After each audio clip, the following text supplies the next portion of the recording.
किसी भी सोमवार की अष्टमी के दिन शिवलिंग पर अगर लगा दिया जाए, जिंदगी में दुख तुम्हारे आसपास भी नहीं भटक सकता, सुख की अनुभूति होगी।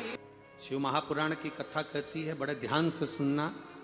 कभी जिंदगी में अगर मौका मिल जाए, कभी जीवन में तुम्हारे घर में गौ माता हो या कोई गौशाला हो और तुम्हें मालूम है कि ये गाय का ही दूध है, ये गौ माता का ही दूध है, तो कभी जीवन में अगर मौका मिल जाए और अगर तुम्हें कोई कह दे कि तेरी किस्मत में सुख नहीं है, तेरी किस्मत में धक्के खाना लिखा है, तेरी किस्मत में दुख लिखा है, तेरी किस्मत में हमेशा धक्के खाना लिखा है, कोई कह दे तुम लेना। और आखिरी में केवल बेलपत्री का ये बीच वाले भाग पर गौ माता, अगर देसी गाय अगर कहीं हो, उसका अगर दूध सुबह का समय का मिल जाए, शाम का दूध नहीं, सुबह का यदि दूध मिल जाए, इस बेलपत्री के मध्य भाग में, आप लोग आस्था चैनल पर आप इस पत्ती, बीच की पत्ती के मध्य भाग में थोड़ा सा दूध लगाकर, नीचे के भाग में भी थोड़ा सा दूध लगाकर, दोनों पत्तियों में गाय का घी लगाकर भगवान शंकर के शिवलिंग पर कभी मौका मिल जाए जिंदगी में एक बार, किसी भी सोमवार की अष्टमी के दिन शिवलिंग पर अगर लगा दिया जाए, जिंदगी में दुख तुम्हारे आसपास भी नहीं भटक सकता, सुख की अनुभूति हो। दुख में भी सुख आएगा, किस्मत में दुख लिखा है वो तो आएगा, पर दुख में भी सुख की अनुभूति होगी, आएगा, धन नहीं होने देगा। पांव में अगर ठोकर लगी है तो थोड़ी तो चोट लगेगी, पर जूता पहने हो तो ज्यादा लगेगी क्या? जम के तो बोलो रे, नहीं लगे, क्योंकि जूता पहन रखा, तुमने पहले से सेफ्टी कर रखी है, तो चोट नहीं लगेगी। ठोकर लगी, कष्ट हुआ, पांव में थोड़ा कष्ट हुआ, पर इतना नहीं हुआ। अगर नंगे पैर होता चोट लगती। कार्तिक पूर्णिमा भाग्य पलट ही नहीं रहा, बिल्कुल भाग्य ना। तो कार्तिक के महीने का एक नियम, कार्तिक के महीने का एक नियम बना लो। कार्तिक के पूरे महीने में एक बेलपत्र, मंदार का एक पुष्प और एक शमी पत्र, ये 3 चीज है। जब आप भगवान शंकर को जल चढ़ाने के लिए शिवालय में जाएं, जल चढ़ाने के बाद ये तीनों चीजें, सबसे पहले चढ़ेगा बेलपत्र, फिर चढ़ेगा मंदार, उसके बाद चढ़ेगा शमी पत्र। ये तीनों चढ़ाकर बाबा के दरवाजे पर प्रणाम कर कर रोज आओ।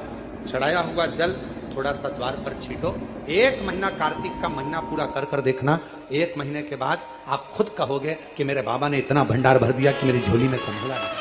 कार्तिक के महीने में पूर्णिमा से पूर्णिमा के बीच में जो सोमवार पड़े, प्रदोष पड़े, शिवरात्रि पड़े, प्रयास कर, बहुत कष्ट की जिंदगी चल रही हो तो शिवरात्रि, प्रदोष और जितने सोमवार पड़ रहे हो कार्तिक में 4-5 जो सोमवार पड़े, उसमें एक अशोक सुंदरी वाली जगह पर और शमी पत्र देवादिदेव महादेव, ये 2 जगह पर अवश्य चढ़ा। 1 महीने में जितने सोमवार पड़ जाएं और प्रदोष पड़े, मासिक शिवरात्रि पड़े, उसमें अवश्य चढ़ा। बेलपत्र कहाँ चढ़ाना है? जम के बोलो जरा। अशोक सुंदरी की जगह। और शमी पत्र कहाँ चढ़ाना है? देवादिदेव महादेव के। एक बार चढ़ाकर जीवन का जो आनंद है, हृदय की कामनाएं हैं, अपने हृदय के भाव हैं। कार्तिक का जो महीना है भगवान षडानंद कार्तिकेय जी के लिए। षडानंद कार्तिकेय जी ने जब तारकासुर का संहार किया था, तारकासुर को जब मार दिया था, तो 33 कोटि देवताओं ने षडानंद कार्तिकेय जी को वर प्रदान किया। कार्तिकेय जी को वर प्राप्त, लक्ष्मी जी ने और भगवान नारायण ने षडानंद कार्तिकेय, स्कंद देव, हे कार्तिकेय, कार्तिक के महीने में जो दीप दान करता है घर में, कभी संपदा की कमी नहीं आती है। कार्तिक महीने के दीपदान की महत्वता जैसे ही लक्ष्मी और नारायण ने कही, तब ब्रह्मदेव प्रकट हुए और देवादिदेव महादेव प्रकट हुए, मां पार्वती के साथ में, और ब्रह्मा जी प्रकट हुए मां ब्रह्माणी के साथ में। उन्होंने वर प्रदान कर दिया। षडानंद कार्तिकेय भूलवश भी अगर कोई बेलपत्र और शमी पत्र दोनों एक साथ, आपकी बहन अशोक सुंदरी और आपके पिता देवादिदेव महादेव को शमी पत्र जो समर्पित कर देगा, षडानंद कार्तिकेय, इस कार्तिक के महीने में देवादिदेव महादेव कहते हैं उसके यहां कुबेर का भंडार शिव भर। एक शमी पत्र, फिर समझिएगा, ये जो बेलपत्र है ये आप समर्पित करेंगे अशोक सुंदरी वाली जगह पर। कहां समर्पित करेंगे? अशोक सुंदरी की जगह। और शमी पत्र आप समर्पित करेंगे देवादिदेव महादेव के ऊपर। बस इसमें एक चीज का स्मरण अपने को करना है, जब अपन अशोक सुंदरी की जगह पर बेलपत्र चढ़ाएंगे तो ये डंडी का जो मुख है ये महादेव के जो खाली स्थान है, खाली वाली जगह, उसे ओर होगा। शमी पत्र की जो डंडी का मुख है इसी की ओर, जिस ओर तुमने बेलपत्र चढ़ाया है उसी ओर शमी पत्र की भी डंडी का मुख उसी ओर होगा। जहां पर आप बेलपत्र की डंडी का मुख रख रहे हैं उसी ओर शमी पत्र की डंडी का भी मुख उसी ओर होगा।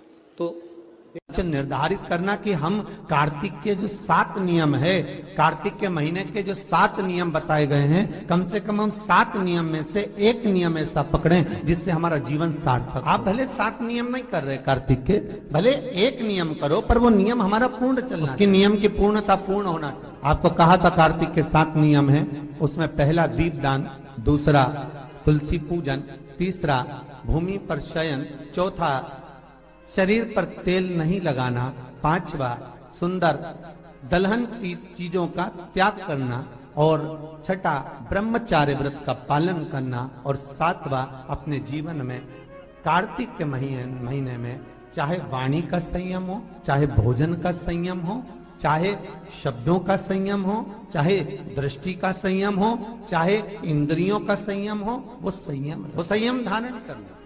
अब हमें ये ज्ञात करना है कि 7 नियम जो कार्तिक के महीने के होते हैं, कार्तिक माहत्म में जो 7 नियम बताए गए होते हैं, इन 7 नियम में से कोई एक नियम हम हमारी जिंदगी में उतार लें, कोई एक नियम हम हमारे जीवन में उतार लें जिस नियम के बल पर हमें परमात्मा का साक्षीकरण हो जाए। कोई एक नियम, अगर आप दीप दान कर रहे हो कार्तिक के महीने में, प्रतिदिन आपने 1 महीने तक दीप दान करा, तो ये भी आपका एक नियम है।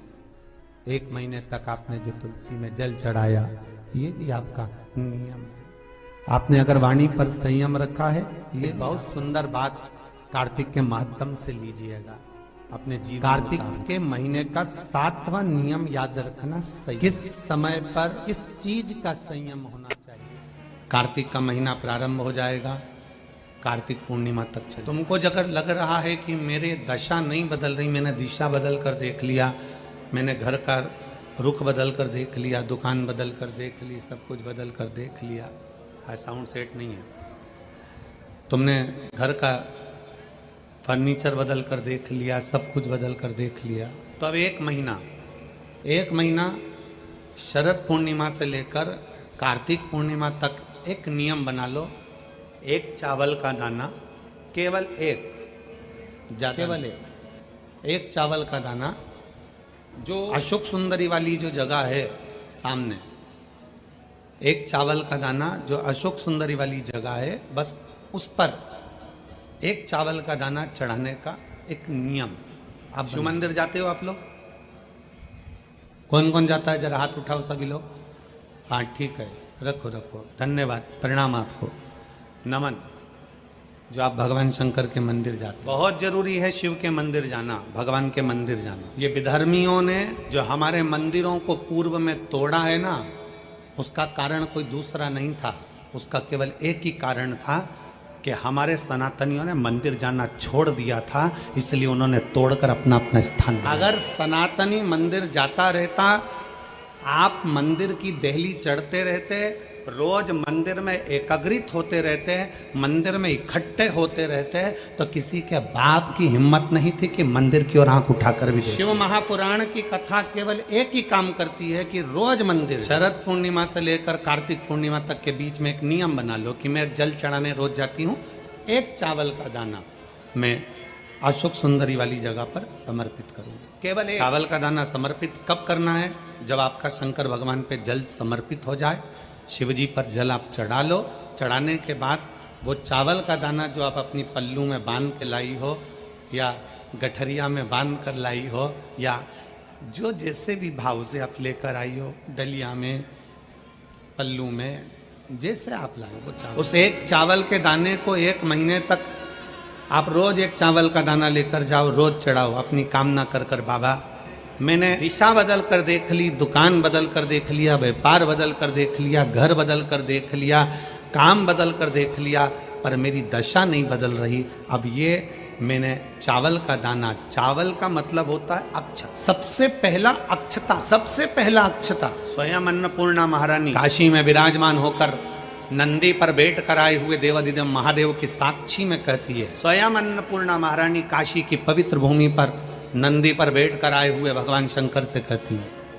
भोले बाबा, हे शिव, हे शंकर, हे विश्वनाथ, विश्व का भरण पोषण करने वाले है विश्वनाथ, मैं आपको क्या दूं?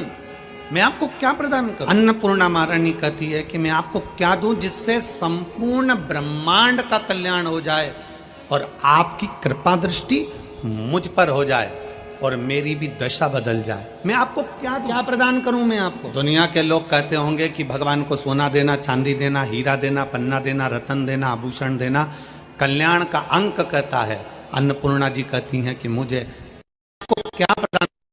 भगवान शंकर मुस्कुरा कर कहते हैं, अन्नपूर्णे केवल एक अक्षता तुम मुझे देती है तो मैं तुझे तेरी दशा भी बदल सकता हूं और तेरी दिशा भी बदल सकता हूं और तुझे अन्नपूर्णा माता के स्वरूप में पुजवा। एक अक्षत का दाना तिलक लगाते हैं, मेरी जीजियां तिलक लगाती हैं, तिलक लगाती हैं तो चावल लगाती हैं कि नहीं लगाती हैं?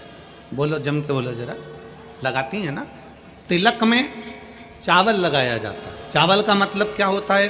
तिलक लगाने के बाद अक्षत क्यों लगाया गया? उसका कारण यह है कि भगवान मेरे ऊपर ऐसी कृपा करना कि ये जो मैंने चावल का मतलब होता है कि ये घड़ी वापिस देखने को मिले। आज मैं अगर यजमान बना हूं, आज अगर मैंने आज पूजन करी है, आराधना करी है, यज्ञ करा है, अनुष्ठान करा है, देवी जी की प्राण प्रतिष्ठा करी है, मैंने कोई हवन करा है, पंडित जी ने तिलक लगाया, चावल लगाया। चावल का मतलब है कि ये बार बार जजमान बनता रहे, ये बार बार ऐसी कृपा भगवान करे कि इसके ऊपर ऐसी करुणा हो कि ये बार बार कथा कराते रहे, ये बार बार यज्ञ कराते रहे, ये बार बार अनुष्ठान कराते रहे। अक्षत का मतलब पुनरावृत्ति बार बार हो। सनातन धर्म में किसी के मरने के बाद में 10 दिन तक मस्तक पर तिलक नहीं लगाकर चावल नहीं लगाया जाता। बोल, लगाते हैं क्या? नहीं। क्यों? क्योंकि हमारा सनातन धर्म कहता है कि ये जो घटना घट गई, अब भगवान इस घटना के बाद दूसरी घटना ना घटा है, इसलिए चावल का प्रयोग ही नहीं, अक्षत का प्रयोग। मस्तक पर तिलक के बाद फिर चावल। एक अक्षता, एक बेलपत्र और एक लोटा जल, यह हमारी जिंदगी की सार्थकता। एक अक्षत, एक बेलपत्र, एक लोटा जल, यह हमारी जिंदगी की सार्थकता है। शिव महापुराण की कथा कहती है, शरद पूर्णिमा से लेकर कार्तिक पूर्णिमा तक एक चावल का दाना अशोक सुंदरी वाली जगह पर। अशोक सुंदरी की जगह मालूम है ना सबको? सबको स्मरण में है? अशोक सुंदरी वाली जगह पर वो चावल का दाना कब चढ़ाना है? जब हम भगवान शंकर को जल समर्पित करा, अपने घर की ओर आ रहे हैं, उसके पहले चावल का दाना अपनी पल्लू में से खोल कर निकाला, चढ़ाया, भगवान को प्रणाम करा। बाबा बहुत कुछ कर कर देख लिया पर दशा नहीं, एक चावल का दाना मेरे घर की दशा देख लेना मेरे भोले बाबा। और मैंने सुना है कि कार्तिक के महीने में अशोक सुंदरी अपने पिता के घर में रहकर माता लक्ष्मी की गोद में धन देती है, मैंने सुना है। तो मेरे बाबा, आप ये अशोक सुंदरी से कहकर मेरे भी गोदी में ऐसी खुशियां भर देना कि जीवन में कभी दुख ना आए।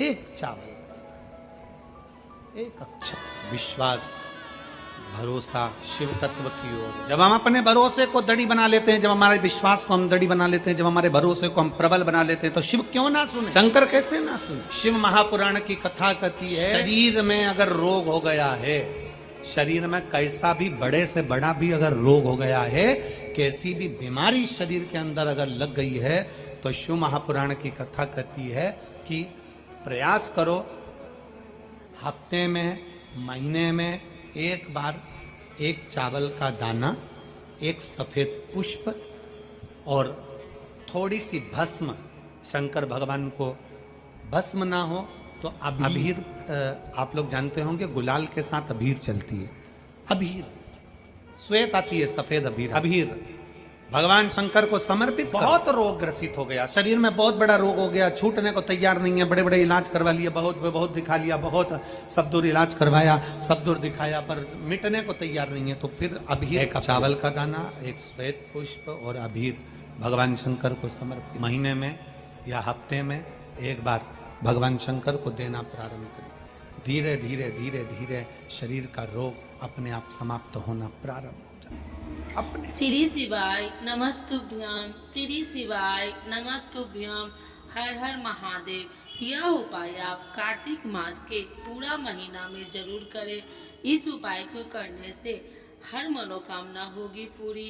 श्री शिवाय नमस्तुभ्यम। हर हर महादेव।